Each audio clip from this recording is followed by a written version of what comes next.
Every SpongeBob fan agrees on one thing. Some of these characters are impossible not to love, and a few became so hated that people still complain about them 20 years later.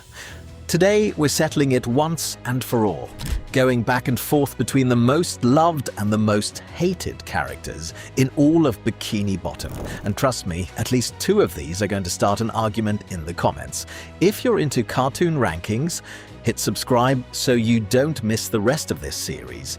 Here's how today works. We're bouncing between loved and hated, one after another. So every time you think you know who's coming next, we flip it. Let's start with the one nobody's surprised by, but everybody loves. We're kicking off the loved side with the star of the show, and the reason people love him goes way deeper than he's the main guy. SpongeBob is one of the most genuinely kind protagonists in cartoon history. His optimism never feels fake, and no matter how insane the show gets, his heart stays exactly the same. And here's what really sticks. His love for his job, something most shows would mock, is played completely straight. He genuinely loves being a fry cook, and that sincerity is exactly why people are still watching him 20+ years later.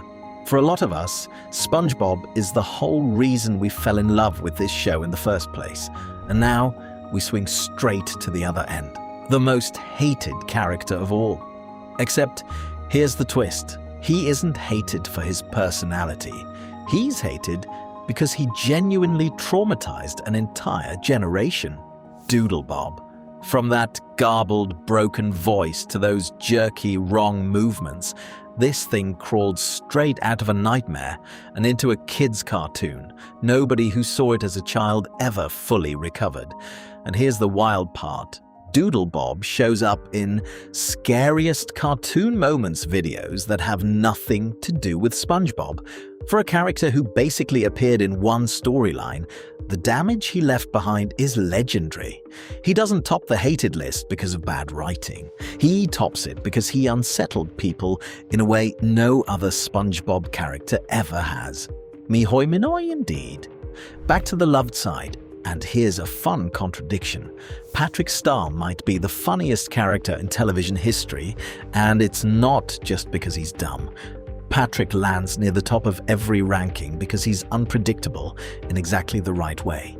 He says things no writer could plan and somehow fails basic logic while accidentally becoming the smartest guy in the room. That's a talent. Some of the most quoted lines in the entire series come straight out of Patrick's mouth, usually right after he's completely misunderstood the situation. Whether it's his weirdly deep one-liners or his total confidence while being completely wrong, Patrick's comedy has stayed funny for over 2 decades, living proof you don't need to be smart to be brilliant. And flip again. Straight into the single most argued about character in the whole show.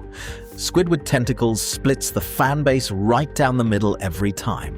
One half finds him painfully relatable, a frustrated artist stuck in a dead-end job, surrounded by people whose energy drains his soul. The other half thinks he's just mean, really mean, to a sponge who never did anything but admire him. But here's what most people do agree on. Later season Squidward is where it went wrong. Early on, his grumpiness was balanced with genuinely sweet moments. Later seasons cranked the bitterness to 11 and forgot the soft side, turning relatable grump into, why is he like this? The perfect example of how writing alone can flip a character from loved to hated. Quick pause. We're halfway through, so drop a comment. Who's your most loved and most hated so far? I've got a feeling the next few are going to cause some chaos down there. Alright, back to it. Loved side again, and this time it's the one character who could probably run Bikini Bottom single-handedly.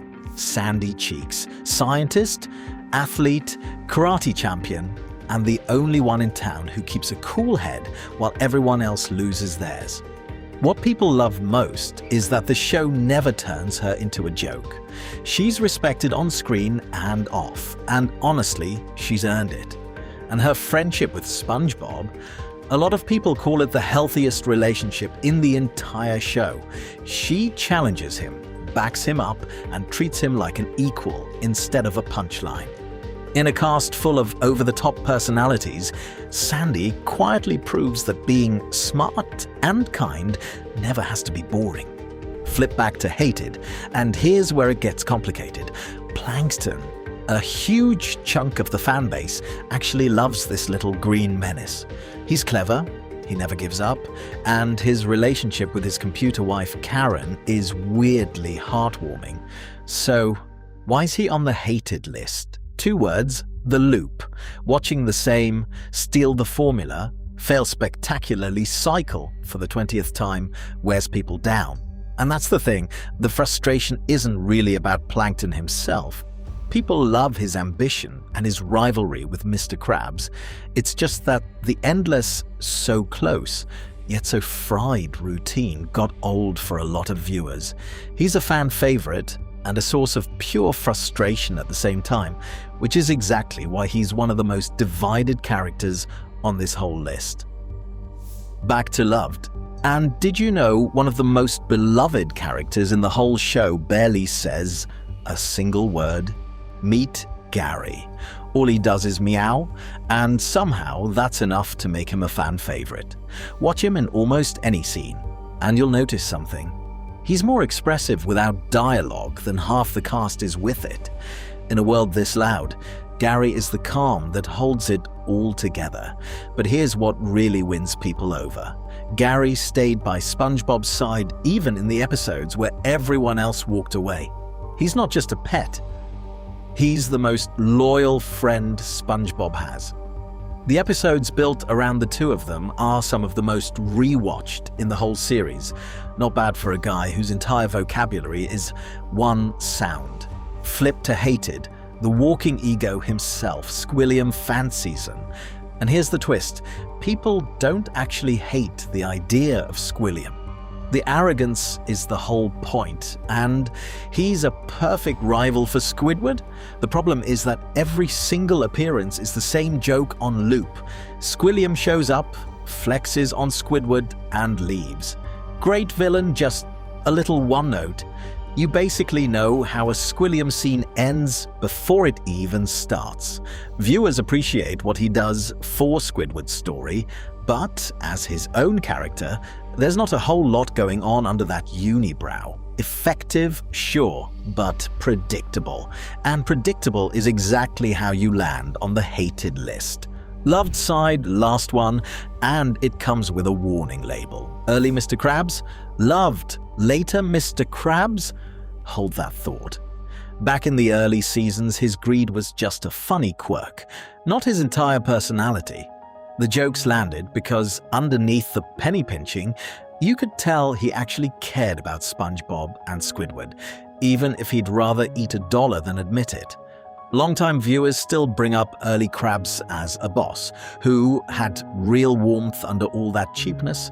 He'd push his employees hard, sure, but there was a heart to him that made the greed forgivable, even charming. That's the version that earns a spot on the loved list. A reminder of who this character was before things changed. And the last flip to hated, someone who honestly didn't deserve her fate, Mrs. Puff. The problem isn't her personality, it's that the writers trapped her in the same storyline forever. SpongeBob fails his driving test again and again and again. You could set your watch to how her episodes play out. It's less, we hate Mrs. Puff, and more, we're tired of watching the exact same episode. And that's the real tragedy. Mrs. Puff had potential. A stressed-out teacher stuck with the single worst student in the ocean. That's comedy gold waiting to happen. Instead, the show kept hitting the same note until the community filed her under repetitive. A character who could have been a fan favorite, voted straight onto the hated list. One last wildcard before we wrap, and it's the one that ties the whole video together.